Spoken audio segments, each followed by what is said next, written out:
Hello Crow Flock, and welcome back to another video where today we are at the Aquarium of the Pacific. We're going to show you around and give it a review. Here's the first exhibit as you walk in. A nice simple coral reef exhibit. We've got fishies swimming around. Absolutely wonderful.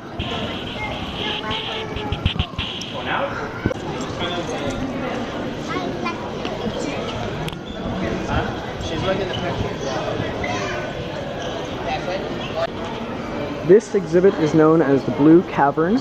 It is 27 feet deep, almost 8 meters deep in length. It is tiger sharks, as you can see up there. Lots of schooling fish. There's a sheep's head down here. Or a sheep head. I mispronounced it. And if we can see it swimming around here, there he is, up there, the big boy himself.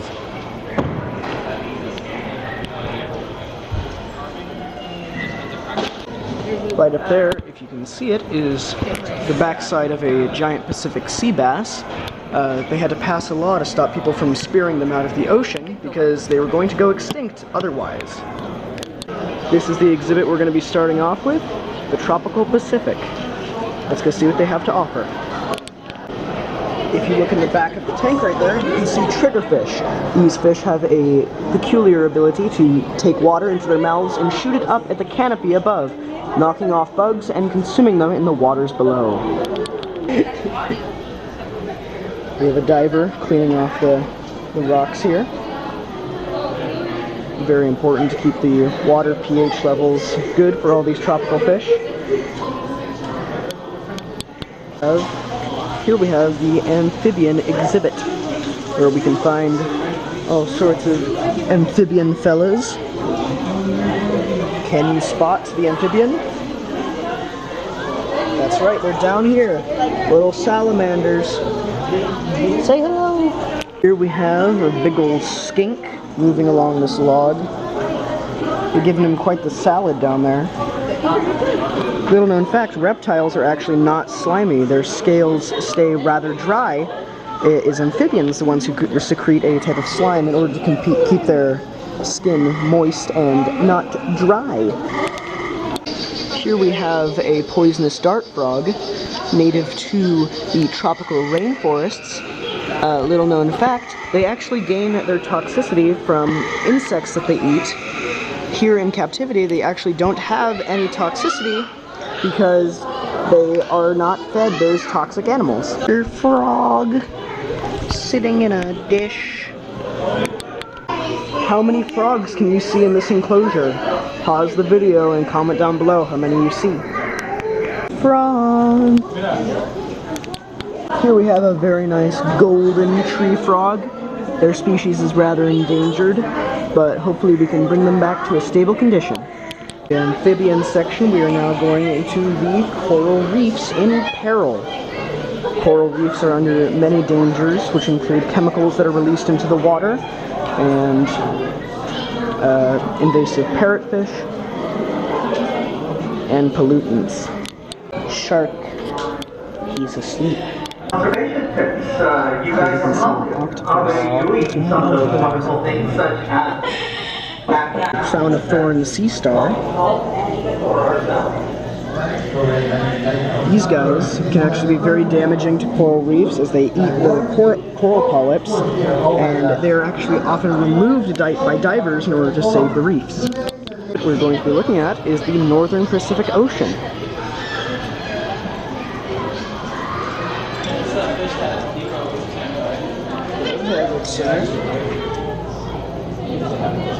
He looks depressed. Fun fact about puffin eggs is that their eggs are more oblong in order to stop them from rolling down hills.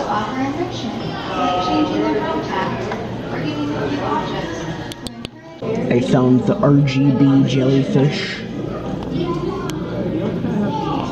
Wow. Here we have some beautiful moon jellyfish. their stingers are not powerful enough to hurt an adult human, so they are actually safe to touch and are sometimes eaten. These guys are Pacific sea nettles. These stingers can actually hurt you.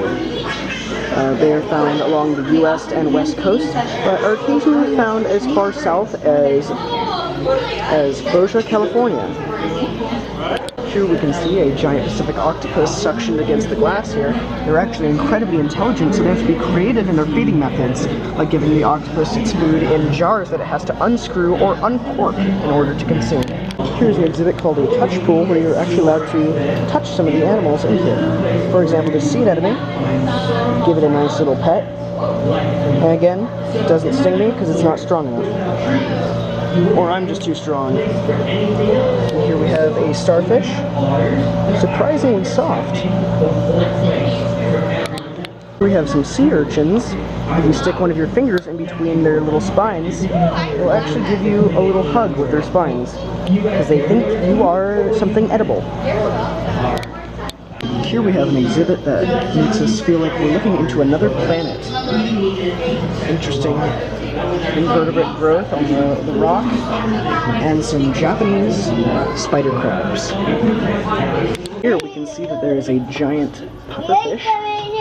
This was found off of the coast of Long Beach, and it was covered in parasites and was deemed unfit to live in the wild, and thus was brought to this aquarium, where he now spends his time intently staring at this wall.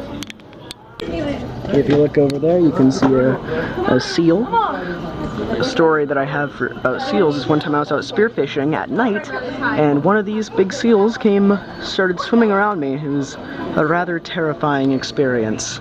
But they looked a lot more friendly on the land. That guy's talking. There's a seal hanging out under the water. If you think about it, they kind of just look like dogs. Here we seem to have a lazy seal, enjoying the simpler things of life, like sleeping and not much else.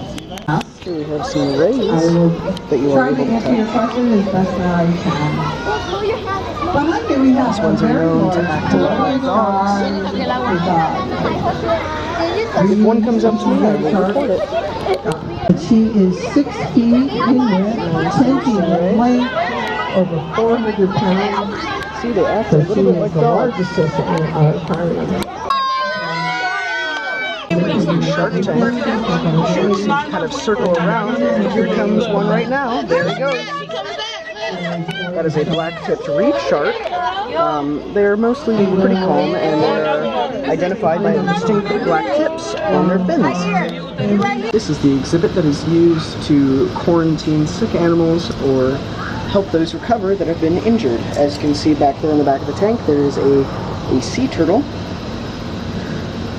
and what appears to be a full dining room table for some reason. Pigeon. Pigeon.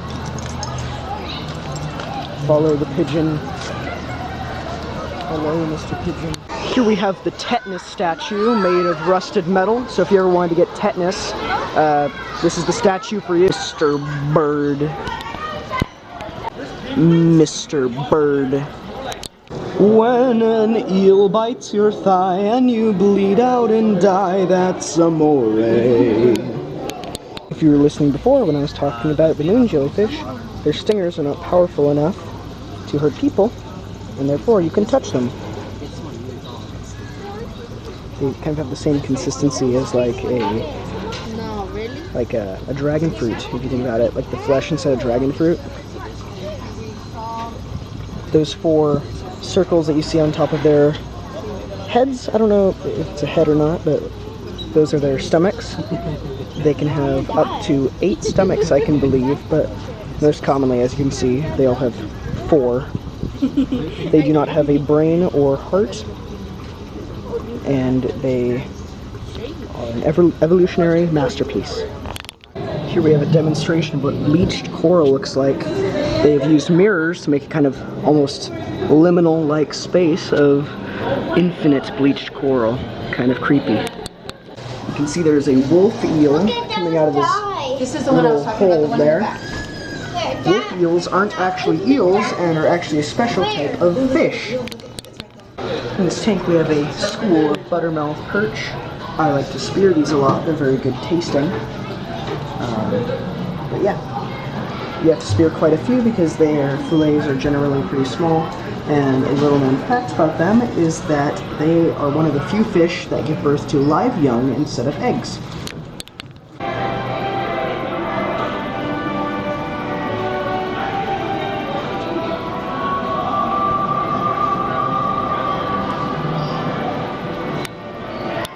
Alright, Crow Flock, that was the aquarium at the Pacific. I hope you all enjoyed. In the next video, we're going to be going back to abandoned buildings. I will see you all next time. Roll that outro. This one's young, huh?